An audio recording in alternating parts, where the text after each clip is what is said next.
안녕하십니까. 네, 일요 리서치입니다. 이게 8월 2일 날 나온 자료죠? 예, 맞습니다.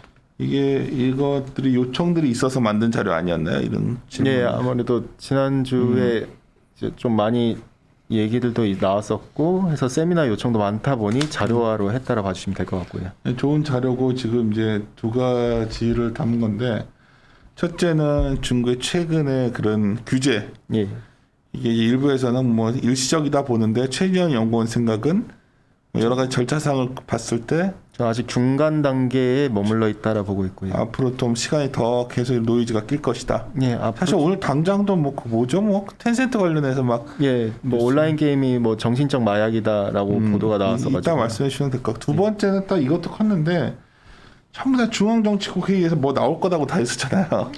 근데 저희는 계속 나올 거 없다고. 여기선 그랬는데 그 말하면 이제 뭐 지나고 사는 말이지만 나올 거 없다고 당신은 그러는데 딴 데서는 이제 중앙정치국에서 이제 뭔가 완화적인 뭐 내놓을 거다 했었는데 아무것도 없었죠. 거의 뭐 없었죠. 예. 중국이 왜 이러는지에 대해서 한번 이 질문이 많았기 때문에 만든 자료니까 자료를 꼭 이럴 때는 프린트 하셔가지고 보시고 방송 그냥 짧게 하는 거니까 그냥 짧게 들은 정도밖에 안 될 거예요. 한번 이거 자꾸 자기가 스스로 읽어보고 판단하셔야지 그냥 요약한 것만 들으시면 이게 감이 안 와요. 그 같은 그런 부분들도 중국 얘기 좀 들어봅시다. 예, 시작하시죠. 예, 일단은 먼저 첫 번째로 말씀드린 거는 이제 규제 관련돼 가지고 말씀을 드릴 텐데요. 뭐 옆에 자료에도 넣어놨지만은 지금 규제 얘기가 많이 있습니다. 공산당발 리스크를 갖다가 제가 한번 좀 점검을 갖다가 해봤는데 지난주에 2페이지. 예, 맞습니다. 2페이지인데 지금 그림 1번에서 보시는 것처럼 차트를 갖다 보시면은 온라인 플랫폼, 인터넷 플랫폼 관련 기업들이 섞여 있는 항생테크랑 나스닥 간에 이제 그냥 대표적으로 차트를 그냥 비교만 놓고 보더라도 공산당발 정치 리스크가 굉장히 컸다는 걸 우리가 알 수가 있을 테고 과연 이게 어디까지 갈 것인가 갖다 놓고 봤었을 때 많은 분들이 이게 일시적이다라고 많이들 이제 여기시는 분들이 계시지만은 글쎄요, 일단 저는 그 부분에 있어서는 어느 정도 동의를 못 하겠고 일단은 시장을 봤었을 때 지난주 금요일날 중앙정치국 회의에서도 내용이 나왔다시피 기업들의 해외 상장에 대해서 규제를 강화하겠다는 문구가 나왔었거든요. 마찬가지로 당일날 지난주 금요일날 미국의 SEC에서도 중국 기업들에 대해서 IPO 심사를 갖다 더 강화하겠다는 얘기가 나와줬었고요. 약간 좀 맞받아치는 얘기들이 나왔었는데 결과적으로 결국 중국의 인터넷 관련 기업들에 대해서 우리가 계속 긍정적으로 봐도 되는가에 대해서 좀 정리를 했다라 봐주시면 될 것 같고요. 페이지 3페이지 봐주시면은 일단 많이들 생각하시는 부분, 즉 이번 규제 이슈가 정말 단기적인가?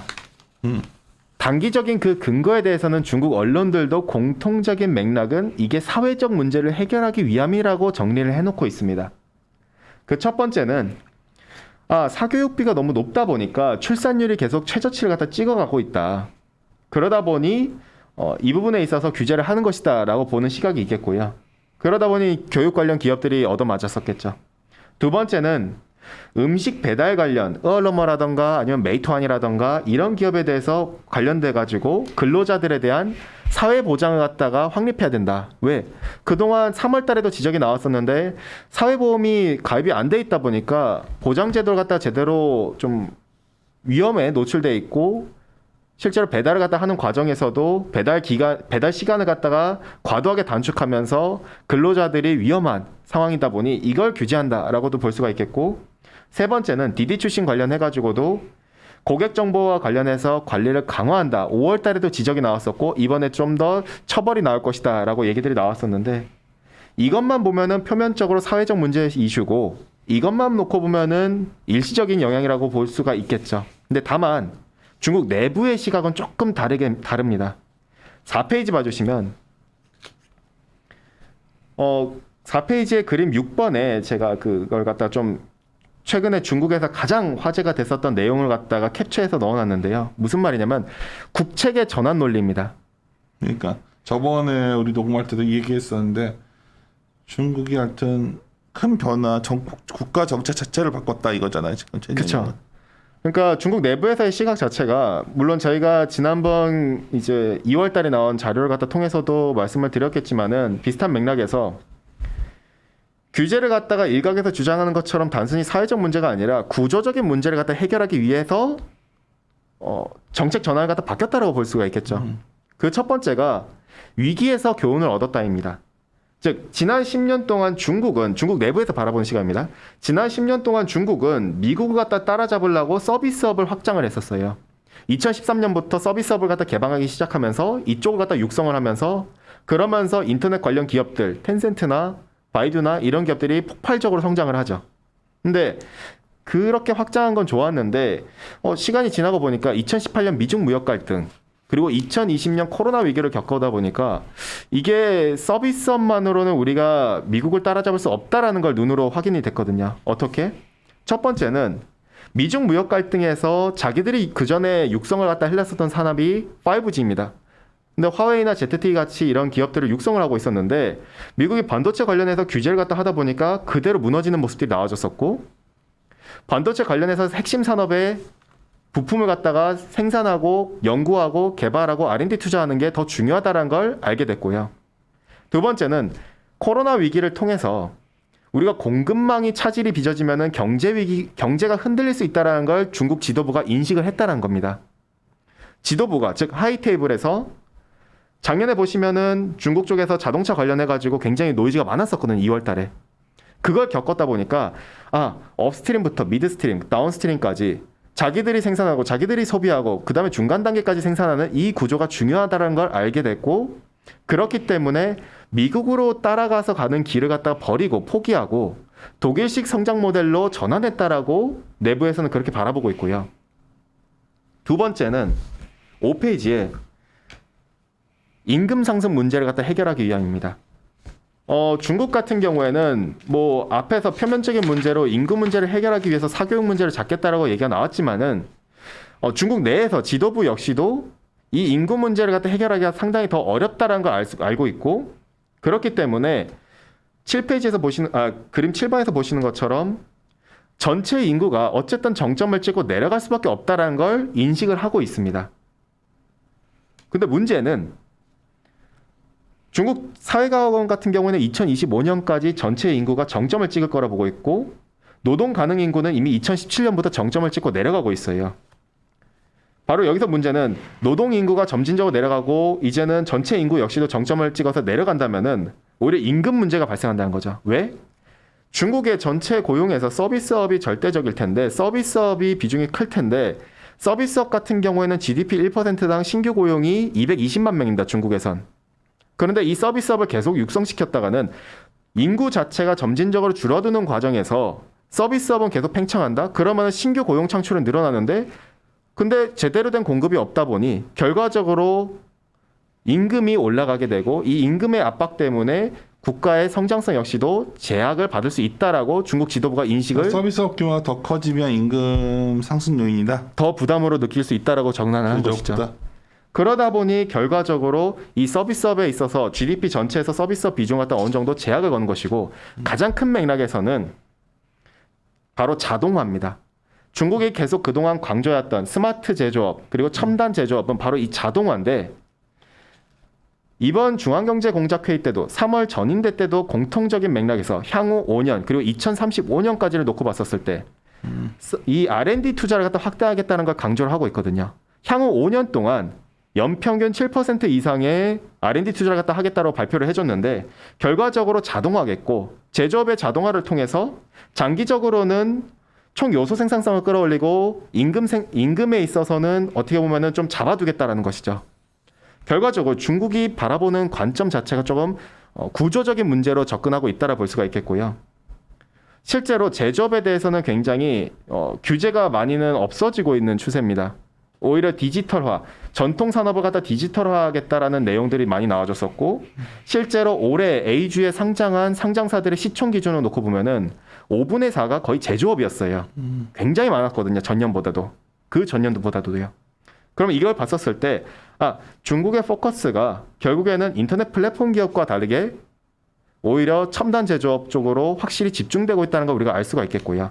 국책의 전환이 저는 이러한 부분 때문에 상당 부분 동의하는 부분이고 이게 어떻게 보면은 쌍순환 전략과도 일맥상통하는 부분이겠죠.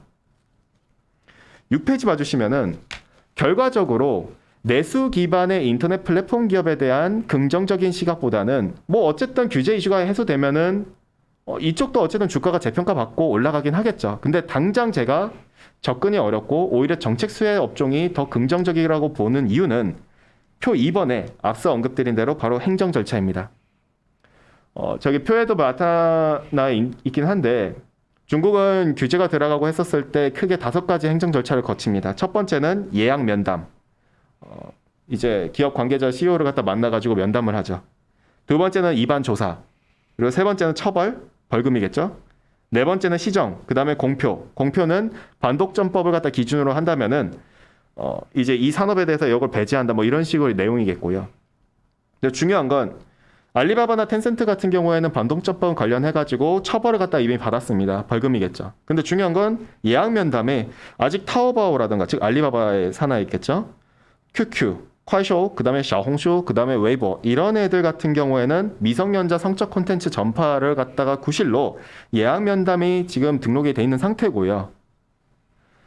디디 출신이나 이런 애들 같은 경우에는 개인정보보호법 관련해가지고 위반 사항으로 지금 입안 조사를 갖다 진행 중인 단계입니다. 즉 아직 중간 단계 이들은 오지 않은 상태고요. 결국 아직까지 중간 단계에 불과하기 때문에 조금 노이즈는 저는 더 될 수 있기 때문에 궁금한 게 이게 다 처벌받진 않을 거 아니에요. 근데 웬만하면은 이때 구간에 가면은 처벌이 받더라고요. 거의. 그러니까 지금 말씀하시는 거는 연담 단계에 있는 예를 들어서 기업들까지도 D2C는 이제 상당히 많이들 알려졌고, 그렇죠. 그리고 나머지들이야 뭐 알리바바야 뭐 텐센트야 뭐 이제 다 알려진 거 아닌가 이 정도면? 그렇죠. 근데 이제 제가 좀 주목하는 부분은 노이즈가 끝났다라고 보는 시각에 대해서는 동의하기 어려운 부분이 바로 이러한 부분이라 볼 수가 있겠고요. 왜냐? 계속 예. 더 나온다. 그렇죠. 결국에는 아직 처벌을 갖다 받지 않은 이제 조사 단계에 들어가는 데들이 있기 때문에 그 과정은 여전히 좀 긴 기간이 필요하다라 볼 수가 있겠고요. 이게 언제 끝날지는 사실 장담할 수는 없겠지만은 어쨌든 아직은 중간 단계에 위치했다라고 저희는 좀 접근을 하고 있는 것이고요. 그렇기 때문에 저희가 어쨌든 산업적인 측면에서는 그림 11번에서 봐주시면은 결국 인터넷 플랫폼 기업 같은 경우에는 확장성이 중요하잖아요. 근데 확장성, 융합성이 중요한데 반독점법을 갖다가 규제를 적용을 했기 때문에 이 확장성이 제한된다. 결과적으로 미래에 대한 성장성을 갖다가 당초보다 기대감을 좀 톤다운 될 필요가 있겠거든요. 그렇게 본다면은 오히려 정책 수혜 업종이 규제가 덜하고 오히려 지원이 더 강한 이쪽 자동화나 첨단화나 이쪽이 수혜를 받을 수 있다면은 이쪽에 대한 비중은 오히려 계속 이어가는 게 맞다라 보고 있고요. 그래서 그런지 저 중국의 반도체 기업들 뭐 이렇게 좋지도 않은데 주가 엄청 오르더라고. 그 관련된 ETF가 바로 이런 것들이거든요. 7페이지의 상단 차트에 봐주시면은 클린 에너지라던가 뭐 반도체랑 5G랑 엮어져 있는 ETF라던가 이런 애들이 오히려 인터넷 플랫폼 기업들의 ETF보다 상대 성과가 좋았다고 볼 수가 있겠고요.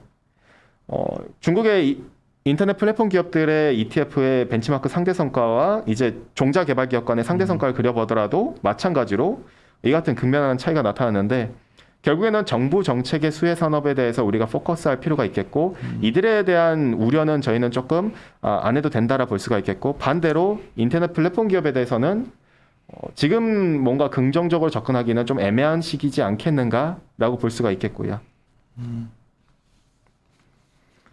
다음으로는 이제 부양책인데요.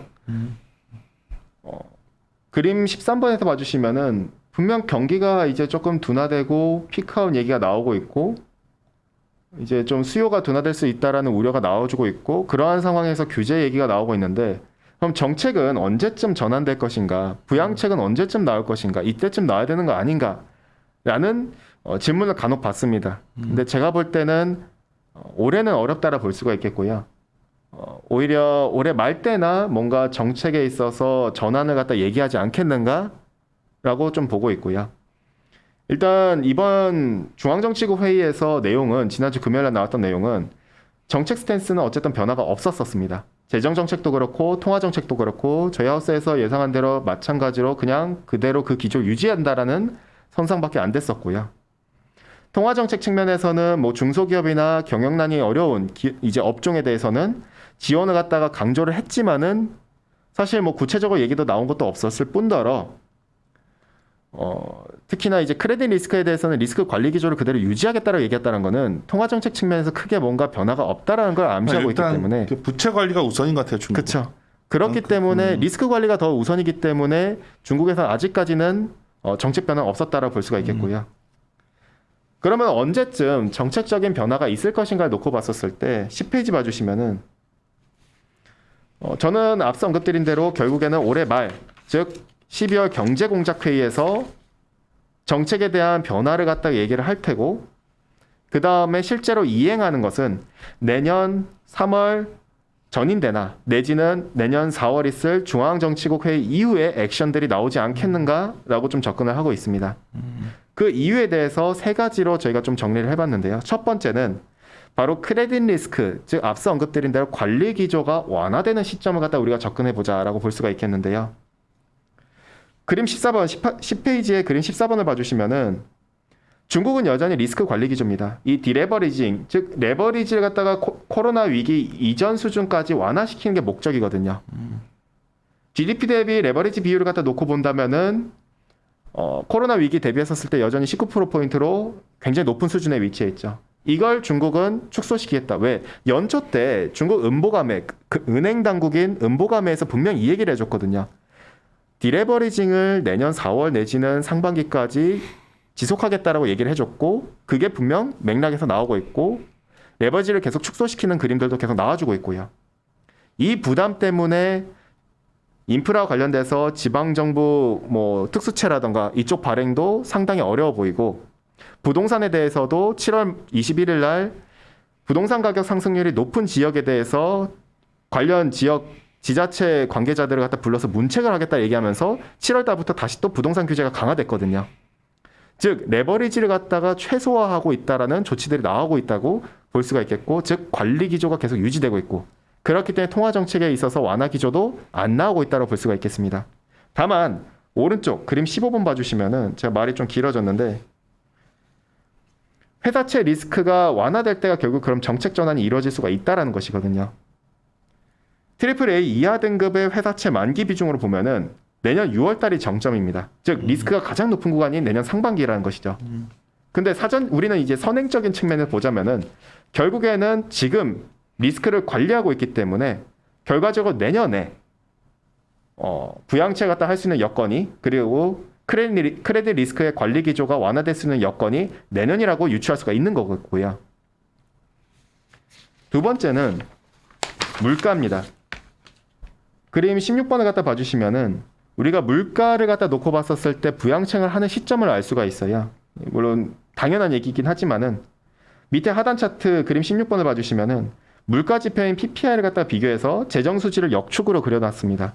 즉 과거에도 보시면은 물가가 하방 압력이 높아질 때, 즉 디플레에 대한 공포가 빠질 때 부양책들이 나와줬었거든요. 즉 확장 재정이 나왔었습니다. 근데 지금 구간에서 확장 재정이 나온다? 오히려 버블을 만들 수 있다는 게 중국 정부의 시각이라고 볼 수가 있겠고요. 그럼 언제냐?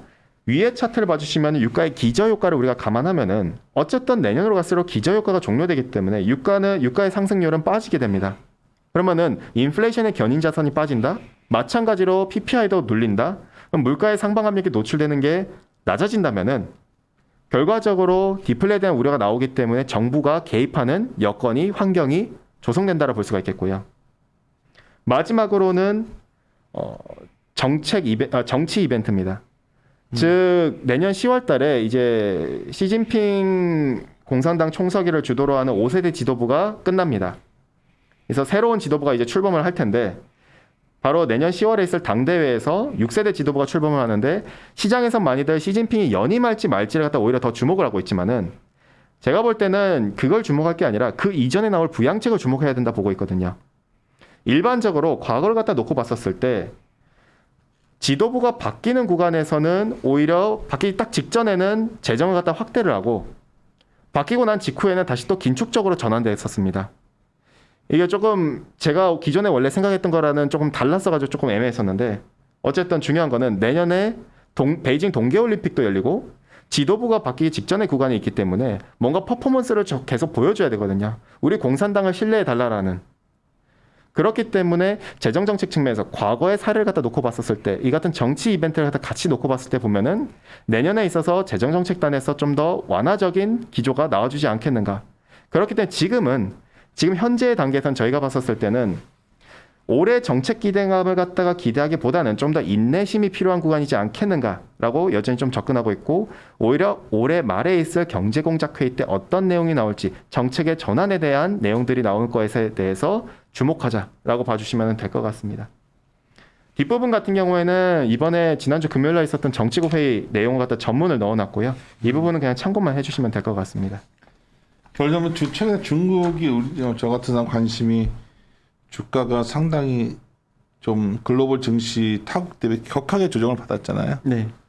뭐 거의 다 이제 단기 충격은 끝난 걸로 봐야 되는 건지 아니면 아직 여진이 남았다 보는 건지. 저는 일단은 여지는 어느 정도 조금은 그래도 남아있다라 보고 있고요. 근데 중국 시장 전체를 갖다가 리스크라고 접근하는 거는 저는 좀 아니라고 보고 있거든요.